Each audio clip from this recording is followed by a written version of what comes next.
Alright, what's up?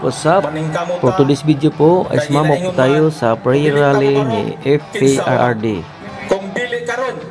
Sa kalagitnaan po ng rally ay pinatayan po kami ng power. Panoorin po natin ang buong video. Nga ni kadaghan ang nagmahal ni Tatay Digong. Pero I am not a Filipino for nothing.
Amahan, iubod na ako naturan mo ito.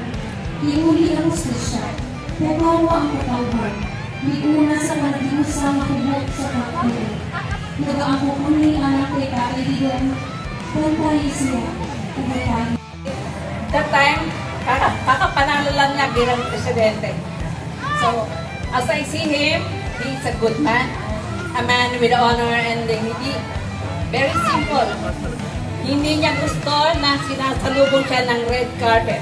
Ayaw niya yun. Ayaw niya nang bibigyan siya ng magandang pagkain. Very simple lang. Gusto niya ginamos, okra at talong at saka paborito niya yung inihaw ng tilapia. Yan ang iniling niya sa amin sa Marines noon. And I'm very proud to say that I was able to meet him and have a picture with him. I cannot share because it's still on my phone. So very happy ako meeting him. The best president in the Philippines that we can rely on. The president that we have, na kahit sa tayo mapunta, we are safe. Nobody will harm us. Bilang dating nasa Armed Forces, masasabi ko na madami siyang nagawa para sa amin. In-increase niya ang aming hazardous pay. He gave us everything what he want, pero very, very generous siya and very kind. Really like a tatay. So I miss my tatay then, because my tatay died 2010. With us, we have the same fate. My tatay died because of the same case. So I know the feeling of the things that he suffered now. Mas masakit, mas mahirap. So ngayon tayo, bilang nawalan tayo ng tatay sa Pilipinas, dapat tayo magkaisa. Dapat tayo magsama-sama. Paglaban natin, Duterte pa rin tayo hanggang sa katapusan. Duterte! Duterte! Salamat mga kapatid. Ipanalangin natin na maayos siyang makauwi sa atin. Buhay, hindi natin siya kailangan na nasa kahon. Buhay ang kailangan nating uwing tatay dito. Salamat po at magandang gabi sa inyo.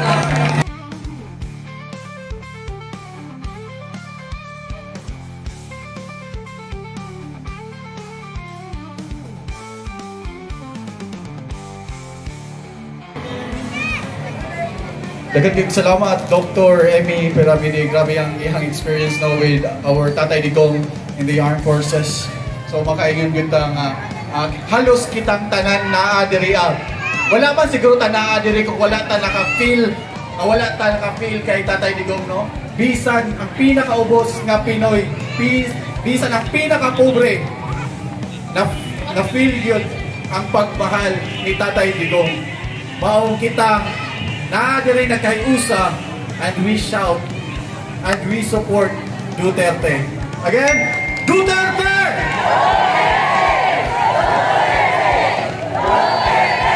Duterte! O karon, ako na pong tawgon ang muhatag sa iyang testimonya, walay lain si Sir Junior Flores. Ato siyang makatagan o masipang palakpakan.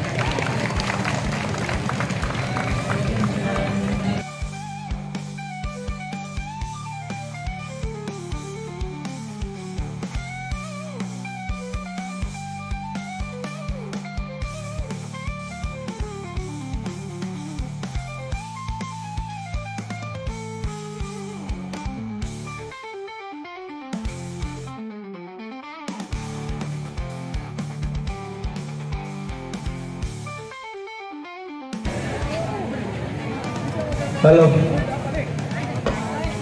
Salamat, MC. Mayong gabi na itong tanan.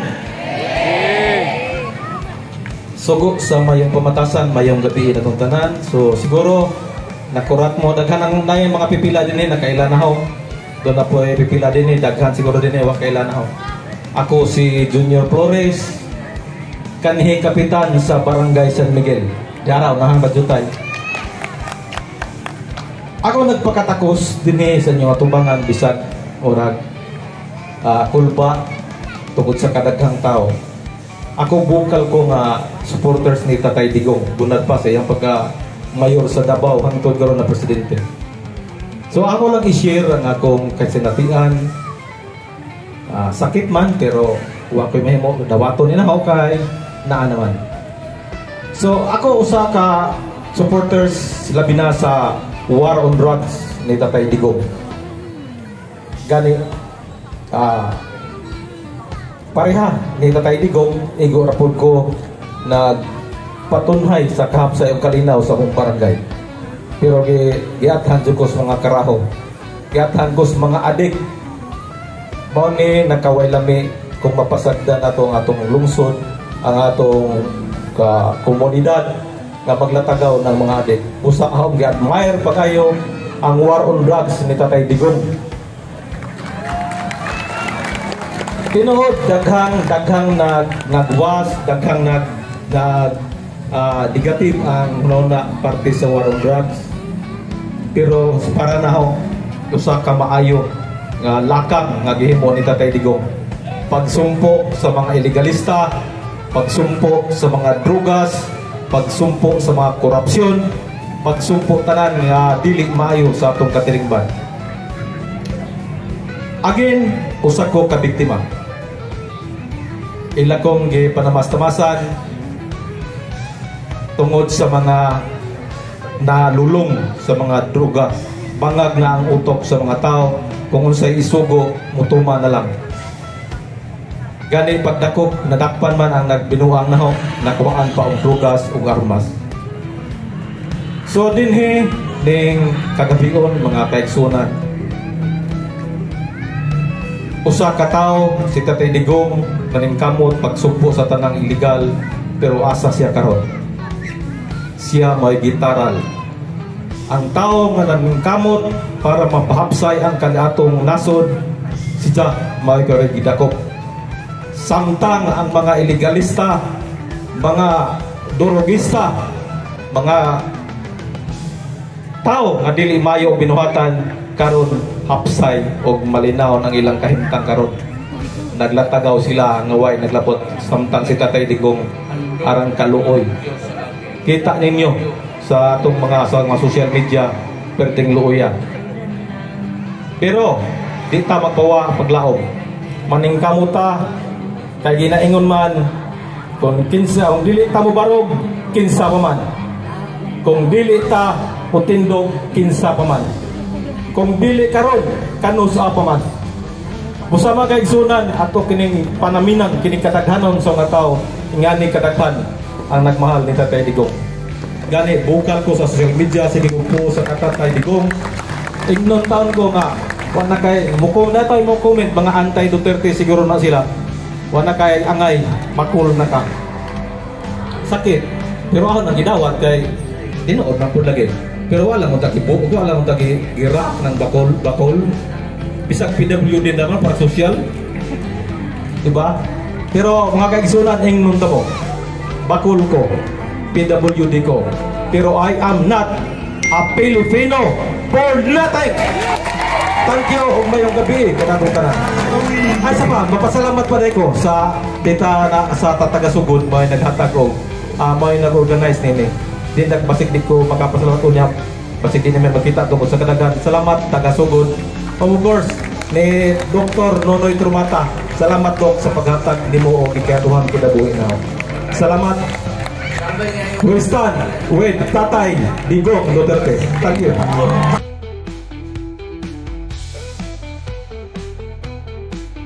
Daghang salamat Sir June Flores o tinuod no. We stand with FPRRD and we are not Filipino for nothing. Yes. And now, di na nakudugayon pa another ceremony din and to give us an inspiration. Akong tawagon, wala na line pa, si Miss Victoria May Piboloy. Atong hatagang masipag pa.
Hello, magandang gabi po sa lahat. Kilala po natin si Tatay Digong bilang isang mabait, mapagmahal nating former president. Ngayong gabi po, inaasahan ko kayong lahat dito na nagmamahal sa kanya. Huwag po tayong maniwala na wala tayong magagawa kasi nasa ating palad ang pagbabago mga kababayan. Nasa ating palad. Ngayong pagkakataon mga kababayan, tayo naman ang kanyang kailangan. Nung tayo ang nangangailangan sa kanya, pinotrektahan niya tayo. Ako, napadpad ako kung saan-saan sa Maynila. Marami ng presidente ang umupo sa upuan na ganyan. Pero si Duterte lang ang nakapagbabago sa Tondo. Saksi ako sa lahat. Alam ko sa gilid-gilid may nag-aabutan na ng ipinagbabawal na gamot.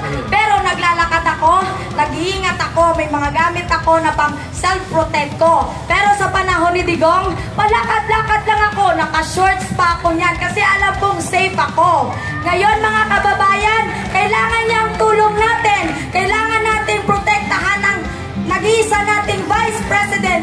Walang iba kundi si Sara Duterte. Ito na ang pagkakataon natin mga kababayan. Huwag tayong magpadala sa mga pera at mga bulaklakin nilang salita. Ang pera panandalian lang yan. Mapapakain ka ng pera, magugutom ka. Dali natin yan sa diskarte mga kababayan. Dahil kung may diskarte ka, mabubusog ang iyong sikmura. Mabubusog ka ng sikmura nila sa panandalian lamang. Pero pag pumili tayo na mabuti at mapagmahal na presidente, meron tayong safe na bayan. Si Duterte lang ang nagpatunay na pwede bang magbago ang Pilipinas. Kaya mga kababayan, protektahan natin si VP Sara Duterte para din sa ating kaligtasan mga kababayan. Inaasahan ko po na sa susunod na eleksyon, huwag na tayo magpauto sa mga kandidato na walang ibang ginawa kundi mangurakot sa ating bansa. Mga kababayan, mag-isip tayo. Mag-isip tayo. Gusto natin ang magpagbabago. Nasa palad lang natin. Mag-isip tayo ng mabuti. Sana po magsilbing aral ito ng nangyayari sa atin ngayon. Kasi malaking bagay po talaga na pumili tayo ng mabuting presidente at mapagmahal na presidente. Kasi po pag hindi, tayo din po ang mahihirapan sa huli. Tignan mo ang nangyayari sa atin ngayon. Marami ng krimen na nangyayari. Marami ng mga drug addict na walang takot kasi alam nila na kahit mahuli sila, hindi sila papatayin. Tandaan nyo, nung panahon ni Duterte, kada mura niya may pagbabago. Kada mura niya may batas na napapatupad. Natatandaan nyo? Dinoble pa ang mga sweldo natin. Mga 4-piece, pinabayaan ba tayo? Nung nagkaroon ng mga dilubyo sa buhay natin, pinabayaan niya ba tayo? Di ba po hindi? Tayong lahat, saksi tayo mga kababayan. Kaya ngayon, kailangan niya tayo. Sana naman po, magtulungan tayo. Pagkakataon na to para magkaisa tayo mga kababayan. Nasa palat lang natin ang pagbabago. Duterte!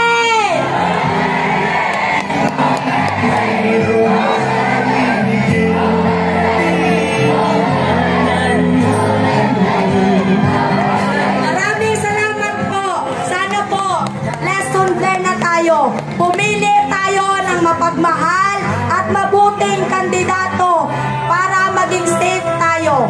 Hindi mangyayari sa atin to. Kasalanan din natin to kasi nagpauto tayo eh. Pero kung hindi tayo nagpauto, nasa safe tayo. Sa kalagayan natin ngayon, sobrang nakakaawa tayong mga Pilipino. Guys, lesson learned na po. O sa ayuda na binibigay nila, pwede tayong tumanggap, pero hindi naman nila alam kung kanino tayo nagboboto. Maraming salamat po.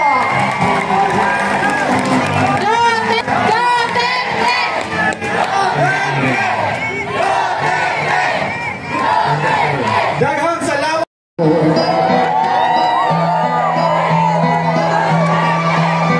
Madilim na kahapon, ikaw ang nag-aahon sa piling mo. Di ko mawawala ang korupsyon.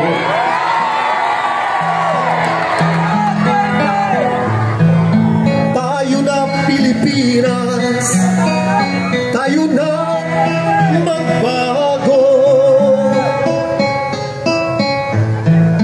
Hawak kamay tayo para sa pag-asinso. Ikaw at ako, tayong lahat kay Rodrigo Duterte, para sa tunay na pagbabago. Duterte kun! Duterte! Duterte!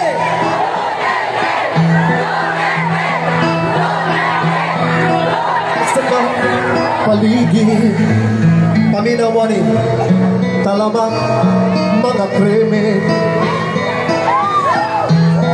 retrogaan, nakawan, dapat lang mapigilan. Sige, Troy. Tayo na Pilipinas, tayo na magbago. Hawak kamay tayo, hawak kamay tayo para sa pag-asinso. Ikaw at ako, tayong lahat kay Rodrigo Duterte, para sa tunay na pagbabago. I love my country, Philippines! Duterte! At ako, tayong lahat kay Rodrigo Duterte, para sa tunay na pagbabago. Duterte! Come on! Duterte! Duterte! Thank you so much! More! More! More! United Council of Fraternity, Sorority,